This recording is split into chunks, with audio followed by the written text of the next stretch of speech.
सभी को नमस्कार। नवीन प्रकाशन इस श्रृंखला में मैं संस्कृत और हिंदी में जो नई किताबें मेरे देखने में आती हैं, उन पर सामान्य परिचय श्रोताओं को, इस चैनल के दर्शकों को मिल सके, इस दृष्टि से कुछ बोलता रहा हूँ। आरंभ में संस्कृत में जो पुस्तकें छपती हैं या संस्कृत साहित्य संबंधी जो पुस्तकें हैं, उन्हीं पर बोलूँगा ऐसा विचार था और वही मैं करता भी रहा। हिंदी की किताबें मैं गाहे-बगाहे कभी पढ़ लेता हूँ और उन पर भी मैं कभी-कभी इसमें बोलता रहा हूँ। पिछले कुछ समय से हिंदी की पुस्तकें मेरे पास संयोगवश अधिक आ गईं और उन पर मुझे लगा कि मुझे कुछ कहना चाहिए, तो उन पर भी मैं कहता रहा हूँ। और अब मैं यह प्रयास कर रहा हूँ कि जो बाढ़ पुस्तकों की है, उससे मैं निवृत्त हो सकूँ और प्रबंध करूँ कि बहुत अधिक संख्या में पुस्तकें मेरे पास इस तरह से न आती रहें। नए कवियों के 2 संकलन हिंदी कविता के मेरे सामने इस समय हैं। पहला संकलन स्त्रियां घर लौटती हैं, इस शीर्षक से है। विवेक चतुर्वेदी इस संकलन के कवि हैं, प्रणेता हैं। इस किताब के रचनाकार हैं। वागीश्वरी सम्मान 2020 से उनकी यह कृति सम्मानित हुई है। अरुण कमल ने बहुत सुंदर ब्लर्ब के लिए इस पर टिप्पणी लिखी है और उन्होंने बताया है कि कविताओं में विवेक चतुर्वेदी की कविताओं में सघन स्मृतियां हैं, भोगे हुए अनुभव हैं और विराट कल्पना है। इस प्रकार वे भूत, वर्तमान और भविष्य का समाहार कर पाते हैं और वहीं से जीवन के वैभव से संपन्न समवेत गान की कविता उत्पन्न होती है। कविता एक वृंदगान पर उसे एक ही व्यक्ति गाता है। कविता एक वृंदगान है पर उसे एक ही व्यक्ति गाता है। बहुत सुंदर भाषा में जो हमारे समय के एक बड़े कवि, सुबुद्ध समीक्षक हैं अरुण कमल, उन्होंने लिखा है। काफी आशीर्वाद की वर्षा भी उन्होंने विवेक चतुर्वेदी पर की है। अपनी कविता में विवेक भाषा और बोली बानी के निरंतर चल रहे विराट प्रीतिभोज में से गिरे हुए टुकड़े भी उठाकर माथे पर लगाते हैं। उनकी कविता में बासमती के साथ सावा कोदो भी है और यह साहस भी कि वह कह सकें कि भाई सावा कोदो भी तो अन्न है। इस प्रकार से विवेक चतुर्वेदी की कविता का बहुत अच्छा और एक सहृदय समीक्षक के रूप में सटीक विश्लेषण अपने लंबे ब्लर्ब पर छपे हुए वक्तव्य में अरुण कमल ने किया है और उन्होंने बताया है कि इसी संग्रह में 9 कविताएं स्त्री केंद्रित हैं। कोई कहता है कि विवेक स्त्री व्यथा के कवि हैं, पर हम मेरे बचपन की जेल पढ़ते हैं तो लगता है कि वे जागतिक सामर्थ्य और मनुष्यता की व्यथा के कवि हैं। विवेक चतुर्वेदी कल्पनाशील कवि हैं, इसमें कोई संदेह नहीं। भाषा उनकी संपन्न है और बिंब विधान उनका अनोखा है। शैली का चमत्कार वे पैदा करते हैं। तथ्य की नवीनता फिर उतनी नहीं रह जाती। घर पर उनकी कविताएं हैं, माँ पर है, दफ्तर पर है, संबंधों पर कविताएं उनकी हैं। और यह जो संग्रह मेरे हाथ में है, वाणी प्रकाशन से छपा है, स्त्रियां घर लौटती हैं और अन्य कविताएं। और 2020 में पहला संस्करण इसका आया था। दूसरा संस्करण इसका 2022 में आया। इससे बिकी है किताब, सराही गई है, यह भी पता चलता है। अलबत्ता प्रकाशक भी अब ये नहीं बताते कि पहले संस्करण की कितनी प्रतियां छपी और दूसरे संस्करण की कितनी छपी। पहले प्रकाशक ये लिखना लाजमी समझते थे और गीता प्रेस वाले तो अभी भी लिखते हैं, क्योंकि उनके लिए बड़े गौरव की बात है कि गीता की कितनी कितनी लाख प्रतियां बिकती चली जा रही हैं और रामचरितमानस की कितनी लाख या करोड़ों तक प्रतियां बिकती चली जा रही हैं। पहला संस्करण जो छापा वो ऑफसेट से छापा, तो 10 छापी कि 20 छापी कि 50 छापी कि 100 छापी कि 500 छापी, ये पता नहीं चलता है। तो फिर दूसरा छापा, लेकिन अच्छी बात है, कविता की किताबें छप रही हैं, बिक रही हैं। विवेक चतुर्वेदी का बड़ा समादर हुआ है कवियों के समाज में। ज्ञान रंजन अच्छे साहित्यकार और पहल के संपादक हैं, उन्होंने भी सम्मति इस पर दी है प्रशंसापूर्वक। आलोक धनवा जाने माने कवि हैं।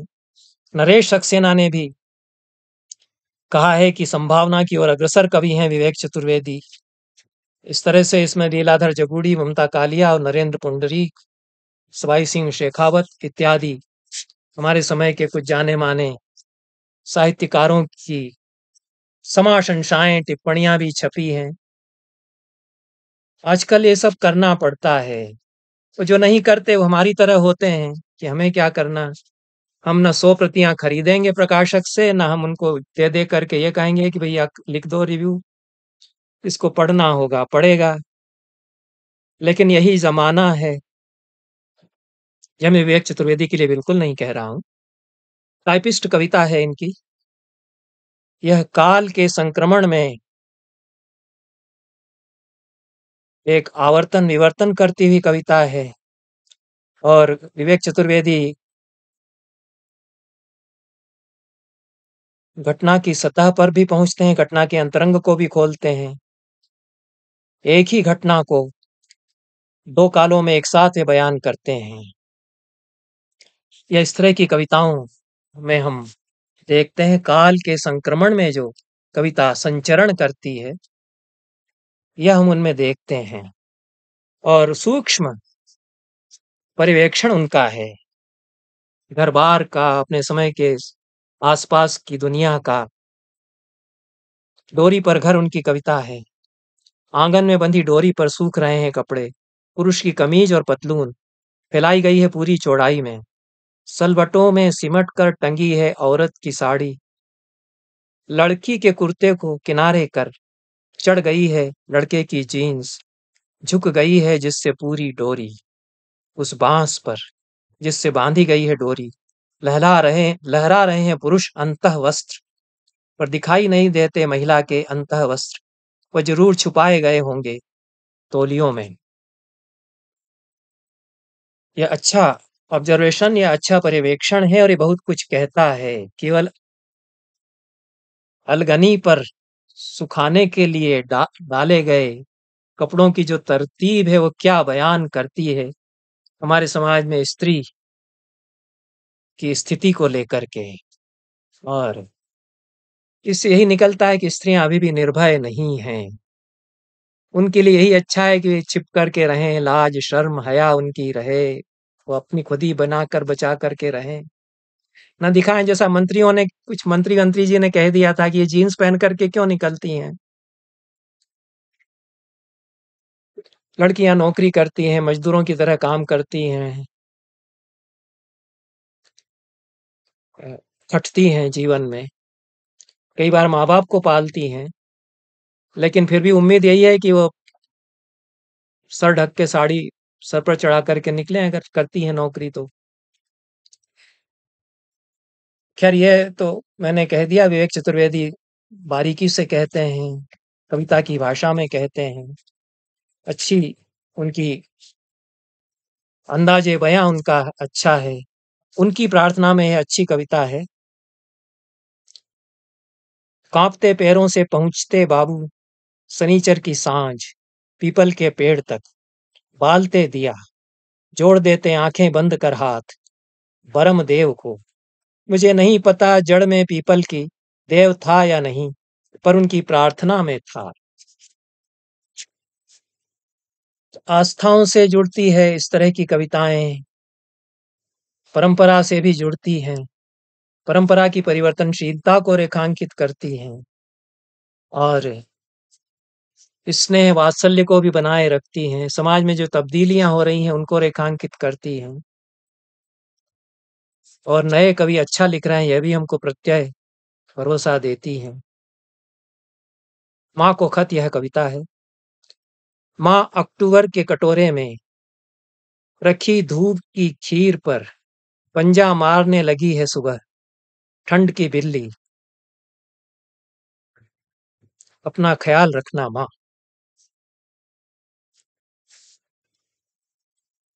बहुत ही बढ़िया कविता है। और एक बेटे को जो कहीं दूर है माँ से, उसकी चिंताओं में माँ कैसे उभरती है, कैसे घर उभरता है, कैसे सर्दी का समय उभरता है, उसको कितना बांध करके ये कवि कह देता है। यह तो खूबी विवेक चतुर्वेदी की कविता में है। बाकी मैं आज आधुनिक हिंदी कविता बहुत ज्यादा न उसका गहरा पाठक हूँ, और न मैं उसमें बहुत ज्यादा डुबकी लगा सकता हूँ। दूसरा संग्रह मेरे सामने मेरी दुनिया के ईश्वर हैं, मेरी दुनिया के ईश्वर इस शीर्षक से है। अरुणाभ सौरभ इसके कवि हैं। प्रभाकर प्रकाशन से यह छपा है। Prabhakar Prakashan, plot number 55, main Mother Dairy road, Pandav Nagar, East Delhi, यह पता है। और 2 संस्करण एक ही साल में इस किताब के निकले हैं।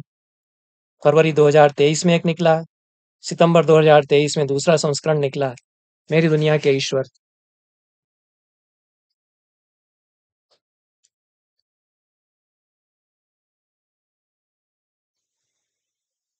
इसके इनर कवर पर कविता में ही वक्तव्य है कवि अरुणाभ सौरभ का। मेरी एक दुनिया है जहाँ ईश्वर की उपस्थिति चहुं ओर बताई गई है। मेरी दुनिया को संवारने निखारने की जवाबदेही मनुष्य की नहीं, ईश्वर की है। कई ईश्वर उभर कर आ रहे रोज रोज। इस कविता में मैं हूँ, मेरी दुनिया है और मेरा ईश्वर बहुवचन में है। यह उनका कथन है। तरह तरह की कविताएं इस कवि ने लिखी हैं, अरुणाभ सौरभ ने। और अरुणाभ सौरभ बिहार में जन्मे हैं, चैनपुर सहरसा में 1985 में। उच्च शिक्षा उन्होंने प्राप्त की है बीएचयू में, और कई पुस्तकें उनकी प्रकाशित हैं।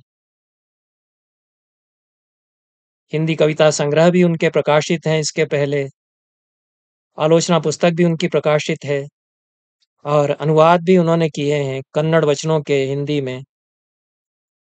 मैथिली में भी उन्होंने लिखा है। बड़ा उनका साहित्यिक अवदान है, साहित्यिक यात्रा उनकी लंबी है, उम्र भले ही कम हो। पुरस्कार सम्मान भी उनको मिले हैं। भारतीय ज्ञानपीठ का नवलेखन पुरस्कार मिला है, साहित्य अकादमी का युवा पुरस्कार मिला है, जो कि बहुत गौरव की बात है। और भी पुरस्कार मिले हैं। और एनसीईआरटी के क्षेत्रीय शिक्षा संस्थान भोपाल में वे असिस्टेंट प्रोफेसर के पद पर कार्य करते हैं। उसके साथ लेखन भी वे करते हैं। फक्कड़ और मनमौजी कवि भी हैं, और खिलंदड़ापन है उनकी कविताओं में। जीवन के तरह तरह के रंग वे चित्रित करते हैं, रंगों के कवि हैं। शहरों पर लिखते हैं, और उज्जैन और भागलपुर पर उनकी कविताएं अच्छी हैं। शहरों को जैसे जाना है, देखा है, उसको कविता में ढालते हैं। शहर की गलियों पर अच्छा लिखते हैं, परिवार के जीवन पर लिखते हैं। माँ पर कविताएं अच्छी हैं, पिता पर कविता उनकी अच्छी है, व्यवस्था को लेकर लिखते हैं। सबसे अच्छी बात यह है कि सौंदर्य बोध और प्रेम उन्होंने बचा करके रखा है। मेरे लिए यही बहुत काफी बड़ी बात है। और अरुणाभ सौरभ एक अच्छी खबर भी कविता में देने वाले कवि कहे जा सकते हैं। वे बारिश को पुण्य वर्षा कहते हैं। यह बारिश या पुण्य वर्षा शीर्षक से ही पहली कविता है, और अच्छी लगी मुझको। धरती पर गिरती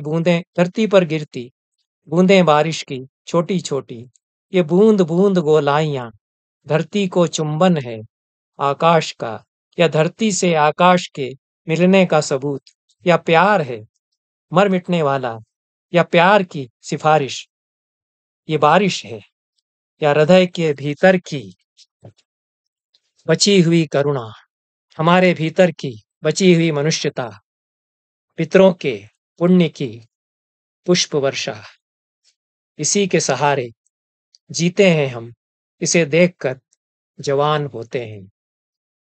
यह तो जो युवा कवि की अनुभूति है, वह जो वैदिक काव्य से जो विश्वबोध चला आ रहा है कि एक चीज के आदि भौतिक, आदि दैविक और आध्यात्मिक ये 3 स्तर हो जाते हैं और देवता उतरते हैं छोटी सी आग की लपट में, पानी की बूंद, बरसती हुई बूंद में। यह जो अनुभूति है उसको अभिव्यक्त किया है, अच्छा किया है। और यह मेरी नज़र का फेर हो सकता है। इसकी कुछ कविताएं पढ़ते हुए मुझे वैदिक सूक्तों का स्मरण हुआ।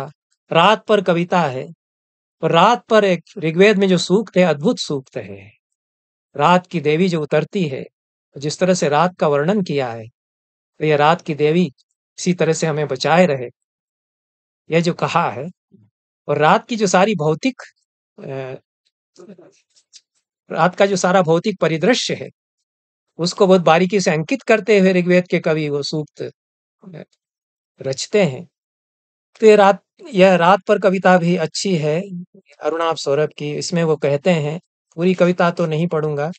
गांव में जल्दी सो जाते हैं लोग, रात होने से पहले खाट के नीचे लोटा भर पानी रखती थी अम्मा। ये जो स्मृतियां चली आती हैं इसकी कविता में, अरुणाभ सौरभ की कविता में, ये सजाती हैं कविता को। केवल सजाती ही नहीं है, काल के अनेक स्तरों पर उसको बुनती हैं।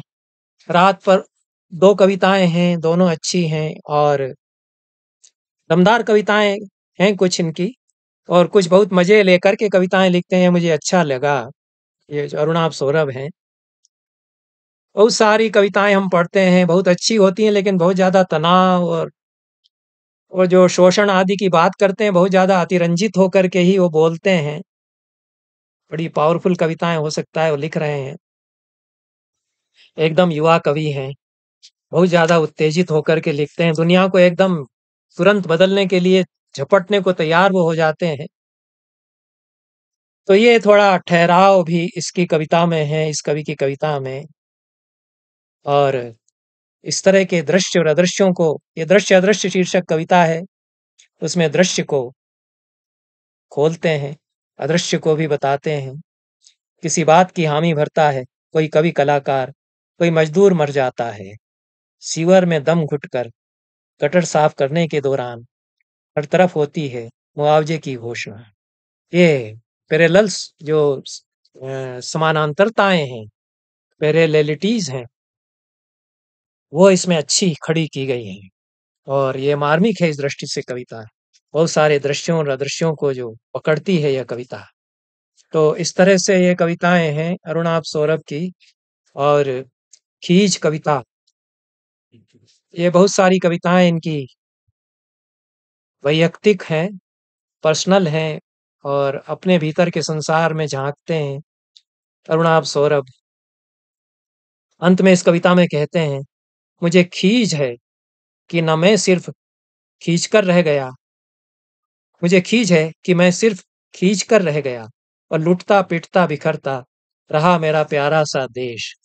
तो ये खीज के जो आयाम है, वो कितने आयामों में खीज हो सकती है उसको बताते हैं। और पिता होना, ये पिता को लेकर के कविता नहीं है, पितृत्व की अनुभूति की कविता है। और कम कविताएं इस तरह की लिखी गई हैं। पिता होने का जो अनुभव है, अनुभव सभी करते हैं। संतान जब होती है तो पितृत्व का जो अनिर्वचनीय, अलौकिक, अनोखा अनुभव है पिता बनने का, वह कैसा अनुभव है। मातृत्व का अनुभव तो और भी विलक्षण होता ही होगा, लेकिन मैं क्या जानूं, वो जो माँ बनती हैं महिलाएं, लड़कियां, वो जानती हैं। लेकिन होता है ऐसा मुझे लगता है, लेकिन पिता होना भी एक बड़ा विलक्षण अनुभव है, वो इस कविता में बयान किया गया है। वो युवा कवि है, पिता होने का अनुभव करता है। उसके हाथ फूल से कोमल, छोटी छोटी अंगुलियां, जब मेरी छाती के बालों को करती हैं स्पर्श, समझता हूँ पिता होना कितना कोमल स्पर्श है। लार मिश्रित होंठ से चूम कर लार बूंदें मेरे गालों पर पसरती हैं। समझता हूँ जादुई चुंबन है पिता होना, कनखियों से उसका ताकना और फिर छोटी छोटी आंखों से अहर्निश देखना, फिर अचानक हंस देना। मैं समझता हूँ दुनिया का एक अनमोल संवाद है पिता होना। इस तरह की कविताएं संस्कृत में लिखी गई हैं जो कम कवियों ने कदाचित दूसरी भाषाओं में लिखी होंगी। अनियत रुदित स्मितम विराजत कतिपय कोमल दंत कुट्मलाग्रम वदन कमलकम शिशो स्मरामि असमंजस स्खलित मंजु जल्पितम ते। अचानक हंसी फूट पड़ती है, बहुत छोटे से बच्चे के होंठों पर अचानक रुलाई फूट पड़ती है। ऐसा उसका चेहरा। तो ये बड़े कवियों की कविताएं संस्कृत में भी हैं, वो भी पिता हुए हैं। पितृत्व की अनुभूति उनकी भी है। उच्चाटन, ये शब्द अच्छा लिया है, तंत्र वंत्र से शब्द लेकर के एक नया परिप्रेक्ष्य अरुणाभ सौरभ उसको देते हैं और कवि उच्चाटन का अभ्यास करता है। अंत में कहता है कि उच्चाटन दरअसल में उच्चाटन नहीं था, वह निवारण है भूतों का साम्राज्य, प्रेतों की पूंजी, उन्मादी पिशाचों का डेरा देश में हर जगह। इसलिए मैंने उच्चाटन का अभ्यास किया। जब जब सत्ता सम्मोहन करेगी, मारण मोहन करेगी, तब तब करेगी कविता उच्चाटन। मैं अभ्यास करता रहूंगा।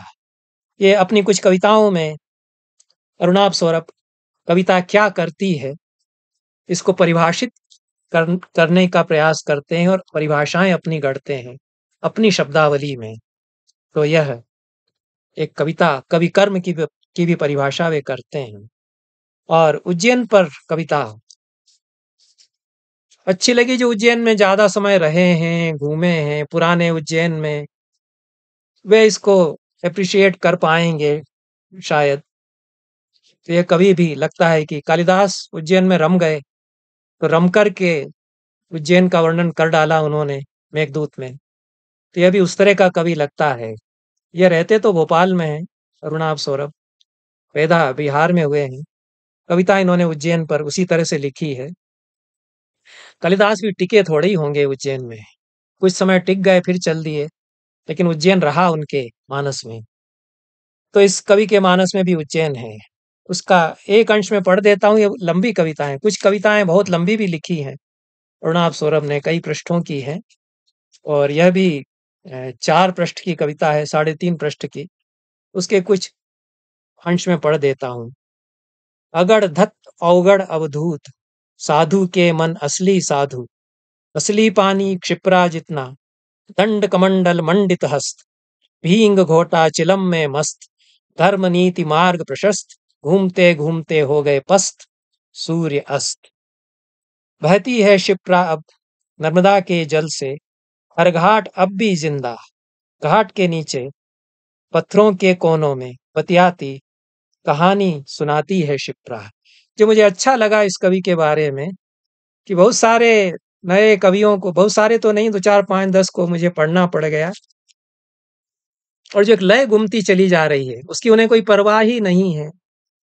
और कोई कोई तो इस तरह की कविता लिख रहे हैं, वो पुरस्कार भी खूब ले रहे हैं और खूब तारीफ भी लूट रहे हैं, कि लगता है कि कोई जो अच्छा अखबार पहले हम पढ़ते थे, अब तो उस तरह के अखबार ही नहीं निकल रहे हैं। जो इंदौर से नई दुनिया एक जमाने में निकलता था और जनसत्ता निकलता था, उनके संपादकीय या उनकी किसी खबर को एक एक वाक्य को तोड़ के 3 4 पंक्तियों में लिख दिया जाए, तो इस जो कविता मैंने पढ़ी है, जो कविताएं इन लोगों की, उससे ज्यादा बेहतर तथाकथित कविता बन जाएगी।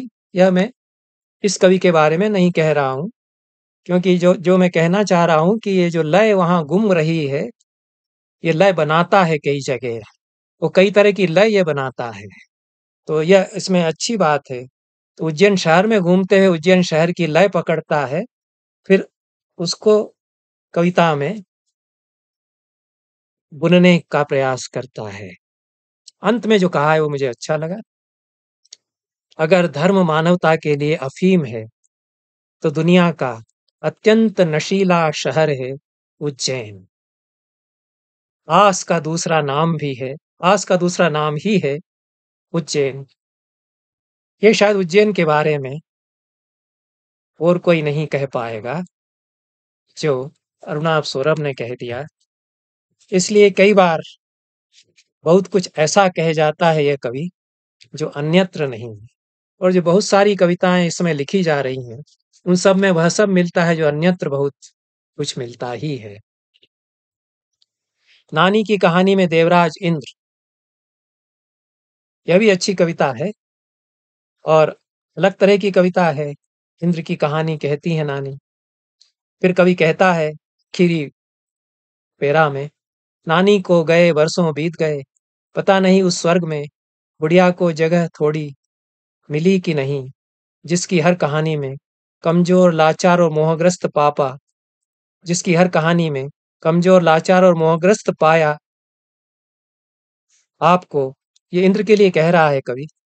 नानी को गए बरसों बीत गए, पता नहीं उस स्वर्ग में बुढ़िया को जगह थोड़ी मिली या नहीं, मिली कि नहीं, जिसकी हर कहानी में कमजोर लाचार और मोहग्रस्त पाया आपको, कि जिसके पास सबसे विशाल सुंदरतम दुनिया कठोरतम अस्त्र हो, वह महानतम कायर होता है। यह जो मैंने कहा कि वे अचानक चौंकाते हुए बड़ी बात कहते हैं, इसी तरह की कविता है। चारण काल में एक कविता है, यह भी एक अच्छी है, और इसमें भी उसी तरह से कवि अंत में चारण नहीं बनूंगा यह कहते हुए चौंकाता है। और काली पर अच्छी कविता है। और जो मैंने कहा था कि रंगों का यह कवि है और रंगों को लाता है कविता में, तो इस कविता में रंग है और खासतौर से काला रंग है। जो रात्रि सूक्त है ऋग्वेद का, उसमें काला रंग है, बहुत खूबसूरत बन जाता है वहां काला रंग। सारे धुंधलके में काली कविता है। काली रात, मृत्यु की रात में काली कोयल की कूक, काले श्मशान में काला आखर जगह जगह, काली माँ मंदिर से निकलकर भूख से काला पड़कर सूख कर पपड़ी पड़ चुके होठों वाले सही चेहरे को पहचान कर उसे थोड़ा अन्न जरूर देना। यह अंत में कहा गया है। यह मुझे अच्छा लगा कि बहुत सारी कविताओं में हम जानते हैं कि क्या कहेंगे अंत तक, लेकिन ये अरुणाभ सौरभ की कविताओं में अंत में अप्रत्याशित होता है। आप अगर पंक्ति पंक्ति कविता पढ़कर के अंतिम पंक्ति तक पहुंचते हैं तो आप चौंकते हैं।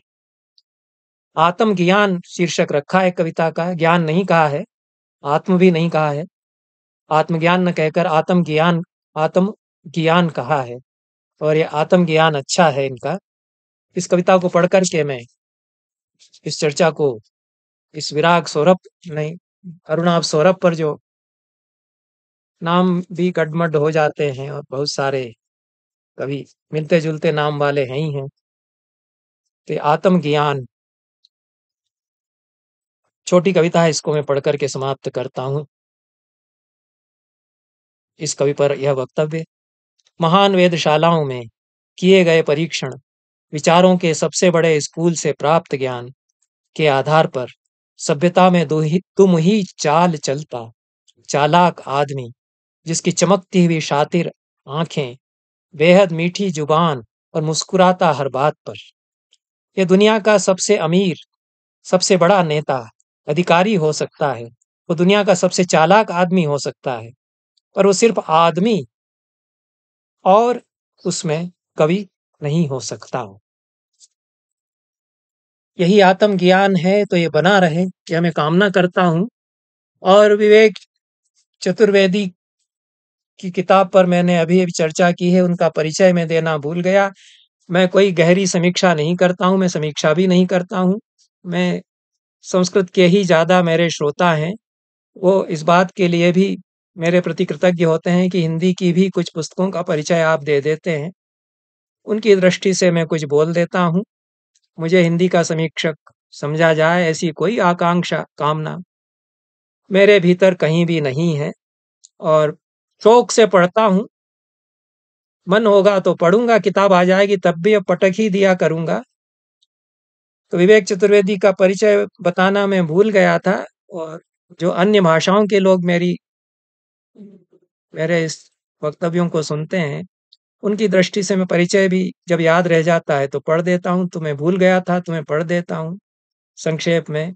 विवेक चतुर्वेदी 1969 में जन्मे, 1969 में ललित कला में स्नातकोत्तर हैं। अनेक साहित्यिक पत्रिकाओं में उनकी कविताओं का प्रकाशन हुआ है। बहुत लंबी सूची है अच्छी अच्छी पत्रिकाओं की और साहित्यिक पत्रिकाओं में कविताओं पर समीक्षाओं का प्रकाशन उन्होंने कराया है, किया है। समाचार पत्रों में समीक्षाओं का प्रकाशन उनका हुआ है। आलोचना पुस्तकों में समीक्षाओं का प्रकाशन हुआ है। देश दुनिया में उनके सृजन की उपस्थिति है। मीडिया पर वे काफ़ी अपनी उपस्थिति का एहसास कराते रहे हैं। बहुत लंबी सूची है जहाँ-जहाँ उन्होंने काव्य पाठ किया है और इतना लंबा सब सूची दी गई है। कविताओं के उनके अनुवाद हुए हैं मलयालम, कन्नड़, गुजराती, मैथिली, कांगड़ी, पंजाबी, मराठी, बांग्ला, नेपाली, अंग्रेजी व रूसी भाषाओं में। यह विवेक चतुर्वेदी का बहुत संक्षेप में परिचय है। इन दोनों युवा कवियों पर, बहुत युवा भी ये दोनों अब नहीं रहे हैं, उनको मैं शुभकामनाएं अर्पित करता हूँ और सभी सुधी श्रोताओं को पुनः धन्यवाद देता हूँ कि वे मेरे प्रति सहृदयता के साथ मेरे वक्तव्य सुनते हैं। इसी तरह पूरे वक्तव्य मेरे वे सुनते रहें, यही अनुरोध मैं करता हूँ। बहुत बहुत धन्यवाद। नमस्कार।